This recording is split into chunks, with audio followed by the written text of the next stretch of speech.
ဒီဗီဒီယိုလေးထဲမှာတော့အမျိုးသားအင်္ဂါထောက်မှတ်မှုအားနည်းခြင်းပန်းသိပန်းညိုယောဂအကြောင်းပြည့်စုံစွာဖော်ပြသွားမှာဖြစ်ပြီးတော့ပန်းသိပန်းညိုဝေဒနာတွေတွေကနေပြီးတော့ဒီလိုအခြေအနေတွေရအောင်တစ်လအတွင်းဘယ်လိုကုသမှုတွေနဲ့ဆောင်ရွက်ပေးလို့ရလဲဆိုတာကိုလည်းရှင်းပြသွားမှာဖြစ်ပါတယ်ခင်ဗျာဒါအပြင်ပန်းသိပန်းညိုယောဂနဲ့ပတ်သက်ပြီးတော့မိမိတကယ်ပန်းသိပန်းညိုဖြစ်တာနဲ့စိတ်မပါခြင်းစိတ်ကြောက်ထောက်မှတ်မှုအားနည်းခြင်းကိုဘယ်လိုခွဲခြားသိရှိနိုင်မလဲပန်းသိပန်းညိုယောဂဖြစ်လာပြီဆိုရင်လူနာများအနေနဲ့ဘယ်လိုအမှားတွေလှုပ်ဆောင်လေးရှိလဲနဲ့မိမိရဲ့ထောက်မှတ်မှုအားနည်းခြင်းပန်းသိပန်းညိုယောဂကိုအလင်းမြဆုံးနဲ့အထီးရောက်ဆုံးဘေးရန်ကင်းရှင်းစွာဘယ်လိုကုသလို့ရမလဲဆိုတာကိုလည်းဖော်ပြသွားမှာဖြစ်လို့အဆုံးထိလိုက်ပါကြည့်ရှုပေးကြဖို့အားလုံးကိုတိုက်တွန်းနေပါတယ်ခင်ဗျာ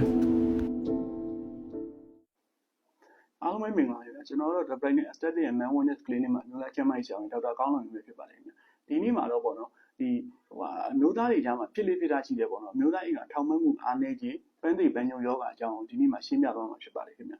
ဒီပန်းသိပန်းညိုယောဂနဲ့ပတ်သက်ပြီးတော့ပေါ့နော်ပန်းသိပန်းညိုယောဂဖြစ်ပြီးဆိုရင်ဘယ်လိုလက္ခဏာတွေကြည့်ပြီးတော့သိနိုင်မလဲနောက်ပြီးတော့ပန်းသိပန်းညိုဖြစ်တဲ့အချိန်မှာရောအမျိုးသားတွေအနေနဲ့ဘယ်လိုအမှားတွေလုပ်တာရှိလဲနောက်ပြီးတော့ဒီပန်းသိပန်းညိုယောဂကိုကျွန်တော်တို့ Bright မှာ99%အထိအောင်မြင်အောင်ဘယ်လိုကုသပေးထားနိုင်လဲဆိုတာကိုကျွန်တော်ဒီနေ့မှာအားလုံးရှင်းပြတော့မှာဖြစ်ပါတယ်ခင်ဗျာအရင်ဆုံးပေါ့နော်ဒီပန်းသိပန်းညိုယောဂဖြစ်လာပြီဆိုဘယ်လိုလက္ခဏာတွေခံစားလဲကိုအရင်ပြောပါမယ်ဗျာပန်းသိပန်းညိုယောဂဖြစ်ပြီဆိုရင်လူတိုင်းသိကြပါတယ်ထောင်မှတ်မှုအားနေတာပေါ့ဒါပေမဲ့ထောင်မှတ်မှုအားနေတဲ့အပိုင်းမှာလည်းတချို့ကကြတော့ဒီစိတ်ဖိအားများတာလို့နောက်ပြီးတော့စိတ်မပါတာနောက်ပြီးလူကပင်ပန်းနေတာအဲ့လိုအချိန်မှာလည်းဒီဘောနော်ကိုလိုအပ်တဲ့အချိန်မှာထောင်မှတ်မှုမရှိတာဖြစ်နိုင်ပါတယ်ဗျာအဲ့လိုမျိုးစိတ်ကြောင့်ထောင်မှတ်မှုမရှိတာလည်းခန္ဓာကိုယ်ကတကယ်ပန်းသိပန်းညိုယောဂဖြစ်လို့ထောင်မှတ်မှုမရှိတာကိုဘာနဲ့ခွဲခြားလို့ရမလဲဆိုတော့မနေ့အိယာနှုံးလို့ချင်းမှာထောင်မှတ်တာလေးတွေကြည့်ပြီးခွဲခြားလို့ရပါတယ်ခင်ဗျာအမျိုးသားတွေမှာမနေ့အိယာနှုံးမှာထောင်မှတ်တာဒီစိတ်ပါတာစိတ်မပါနဲ့လုံးဝမဆိုင်မင်းနဲ့ဒီခန္ဓာကိုယ်ရဲ့ဒီအိတ်တဲ့အချိန်မှာဖြစ်တတ်တဲ့အောင်ရောစနစ်ပေါ့နော်အဲ့အောင်ရောစနစ်ကြောင့်ထောင်မှတ်တာဖြစ်တဲ့အတွက်အဲ့မနေ့အိယာနှုံးတွေမှာထောင်မှတ်မှုမရှိဘူးဆိုရင်တော့ဒီဟာကဒီလိုထောင်မှတ်မှုအားနေတာအစိတ်ကြောင့်ဖြစ်တာမဟုတ်ဘဲနဲ့တကယ်ကိုပန်းသိပန်းညိုယောဂဖြစ်နေတယ်ဆိုတာကိုသိရှိနိုင်မှာပဲဖြစ်ပါတယ်ခင်ဗျာနောက်ပြီးတော့ပန်းညိုပြီဆိုရင်ဘယ်လိုလက္ခဏာတွေခံစားလာရလဲဆိုတော့ဒီကိုလိုအပ်တဲ့အချိန်မှာအပြည့်အဝမထောင်မှတ်တာလုံးမဟုတ်လဲဒီထောင်မှတ်ပေမဲ့လည်းပေါ့နော်ကိုပေါ့နော်တကူစိတ်မပါတာဖြစ်ဖြစ်ဒါမှမဟုတ်လို့ရှိရင်စိတ်အပြောင်းလဲဖြစ်တာဖြစ်ဖြစ်ဒါမှမဟုတ်လဲစိုးရိမ်စိတ်ဝင်တာဖြစ်ဖြစ်ပေါ့နော်အတူနေတဲ့အချိန်မှာအဲ့လိုတွေဖြစ်လာလို့ရှိရင်ဒီမျိုးသားအင်္ဂါပြန်ညှိုးသွားတာပေါ့နော်အဲ့လိုအခြေအနေကိုတော့ပန်းညှိုးတဲ့ယောဂလို့ခေါ်ပြီးတော့ပန်းသေးတဲ့ယောဂကတော့ဘယ်လိုသိနိုင်မလဲဆိုကိုစိတ်ပါတဲ့အချိန်မှာကိုထောင်မှတ်ဖို့ဘယ်လိုပဲစိတ်ပါလုံးဝမထောင်မှတ်တာအဲ့ဒါကိုတော့ပန်းသေးတဲ့ယောဂလို့ခေါ်ပါတယ်ခင်ဗျာအဲ့တော့ဒီပန်းသိပန်းညိုယောဂလက္ခဏာတွေဖြစ်တတ်တဲ့လက္ခဏာတွေကိုအားလုံးဒီလောက်ဆိုသိရှိမယ်လို့ထင်ပါတယ်ခင်ဗျာနောက်ပြီးတော့ပန်းသိပန်းညိုဖြစ်ပြီဆိုရင်အမျိုးသားအနေနဲ့ဘယ်လိုအမှားတွေလုပ်တတ်ကြလဲဆိုတော့ဒီနေ့မှရှင်းပြသွားမှာဖြစ်ပါတယ်ခင်ဗျာပန်းသိပန်းညိုဖြစ်ပြီဆိုလို့ရှိရင်တော့အမျိုးသားအများစုကအရင်ဆုံးကပေါ့နော်ဒ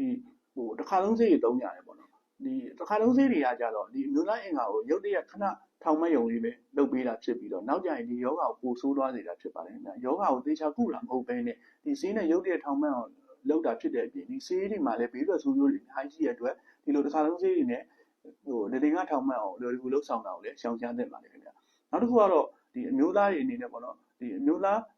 အင်္ဂါထောင်မှတ်မှုအားနည်းလာပြီဆိုလို့ရှိရင်ဟော်မုန်းအားနည်းတယ်ထင်ပြီးတော့ဟော်မုန်းဆေးတွေထိုးတာတောက်တာပေါ့နော်အဲ့လိုတွေလှုပ်ဆောင်လို့ရှိရင်လည်းအဲ့လိုလှုပ်ဆောင်တာလည်းရှိတတ်ကြပါတယ်ခင်ဗျာအဲ့ဒါလည်းအမှားတစ်ခုပါပဲခင်ဗျာဒီမျိုးသားဟော်မုန်းမျိုးသားကထောက်မှုအားနေတာမျိုးသားဟော်မုန်းကြောင့်ဖြစ်တတ်လို့ရှားဖြစ်တတ်တဲ့အကြောင်းအရာတွေလည်းရှိသေးပါတယ်အဲ့တော့ဒီအမျိုးသားဟော်မုန်းတွေကိုမရှိဘဲနဲ့ထိုးတာတောက်တာတွေလှုပ်ဆောင်ရင်လည်းဘယ်လိုဆိုးကျိုးတွေရှိလဲဆိုတာလည်းကျွန်တော် page မှာကျွန်တော်ဗီဒီယိုတစ်ပုဒ်နဲ့ရှင်းပြတာဖြစ်တဲ့အတွက်သွားရောက်ကြည့်ရှုနိုင်မှာဖြစ်ပါတယ်ခင်ဗျအဲ့တော့ဒီအမျိုးသားအင်္ဂါထောက်မှုအားနေလာပြီးပန်းသိပန်းညိုဖြစ်လာပြီးဆိုရင်တော့ကိုယ့်ဘက်ကိုဆေးဝယ်တောက်တာတွေဒီဟော်မုန်းတွေအလွယ်ကူထိုးတာတောက်တာတွေမလုပ်ဘဲနဲ့ကျွမ်းကျင်တဲ့ဆရာဝန်တွေတိုင်နေပြီးတော့တေချာကုသတင်ပါတယ်ခင်ဗျ